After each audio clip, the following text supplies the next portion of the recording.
ಮಲ್ಲಿಕಾರ್ಜುನ ಖರ್ಗೆ ಅವರು ಮುಖ್ಯಮಂತ್ರಿ ಆಗ್ತಾರೆ ಅನ್ನೋ ಮಾತು ಈಗ ಎಲ್ಲಾ ಕಡೆ ಕೇಳಿ ಬರ್ತಾ ಇದೆ ಅನ್ನೋ ಸುದ್ದಿ ಹರಿದಾಡ್ತಿದೆ.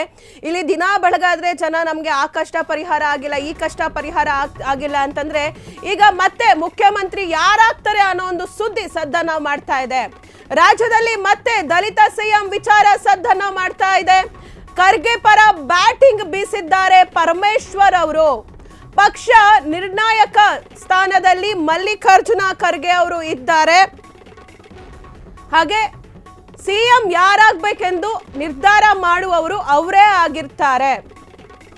ಖರ್ಗೆ ಅವರ ಹೇಳಿಕೆಯನ್ನ ತಪ್ಪಾಗಿ ಭಾವಿಸುವ ಅಗತ್ಯ ಇಲ್ಲ. ಒಂದೊಮ್ಮೆ ಅವರು ರಾಜ್ಯ ರಾಜಕಾರಣಕ್ಕೆ ಬರೋದಾದ್ರೆ ಬರ್ಲಿ ಅಂತ ಕೂಡ ಹೇಳಿದ್ದಾರೆ ಪರಮೇಶ್ವರ್ ಅವರು. ಅದನ್ನ ಯಾರು ಕೂಡ ತಪ್ಪು ಎಂದು ಹೇಳಕ್ಕಾಗಲ್ಲ. ಎಸ್ ನೋಡಿ, ಈಗ ಮತ್ತೆ ಸಿಎಂ ಯಾರಾಗ್ತಾರೆ ಅನ್ನೋ ಒಂದು ಚರ್ಚೆ ನಡೀತಾ ಇದೆ ರಾಜ್ಯದಲ್ಲಿ. ಸಿಎಂ ಯಾರಾಗಬೇಕು? ಮಲ್ಲಿಕಾರ್ಜುನ ಖರ್ಗೆ ಅವರು ಎಲ್ಲ ಹುದ್ದೆಗೂ ಸಮರ್ಥರಾಗಿದ್ದಾರೆ. ಗೃಹ ಸಚಿವ ಪರಮೇಶ್ವರ್ ಅವರು ಈ ಹೇಳಿಕೆಯನ್ನ ಕೊಟ್ಟಿರುವಂತದ್ದು. ಮಲ್ಲಿಕಾರ್ಜುನ ಖರ್ಗೆ ಅವರು ಸಿಎಂ ಆಗ್ತಾರೆ ಅನ್ನೋ ಒಂದು ಮಾತುಗಳು ಕೇಳಿ ಬರ್ತಾ ಇದೆ ಈಗ. ಅದಕ್ಕೆ ಪರಮೇಶ್ವರ್ ಅವರು ಕೂಡ ಸಪೋರ್ಟ್ ಅನ್ನ ಮಾಡಿದ್ದಾರೆ. ಅವರಿಗೋಸ್ಕರ ಒಂದು ಬ್ಯಾಟಿಂಗ್ ಅನ್ನ ಮಾಡಿದ್ದಾರೆ.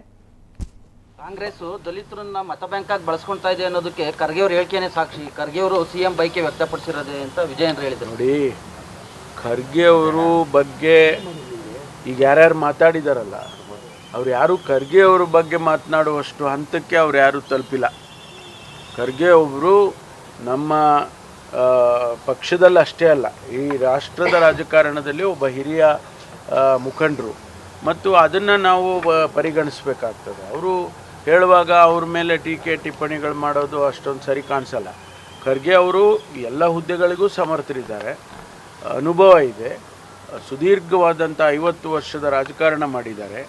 ಹಾಗಾಗಿ ಅವರು ಏನಾದರೂ ಹೇಳುವಾಗ ಅದನ್ನು ತಪ್ಪಾಗಿ ಭಾವಿಸೋದು ಸರಿ ಇಲ್ಲ.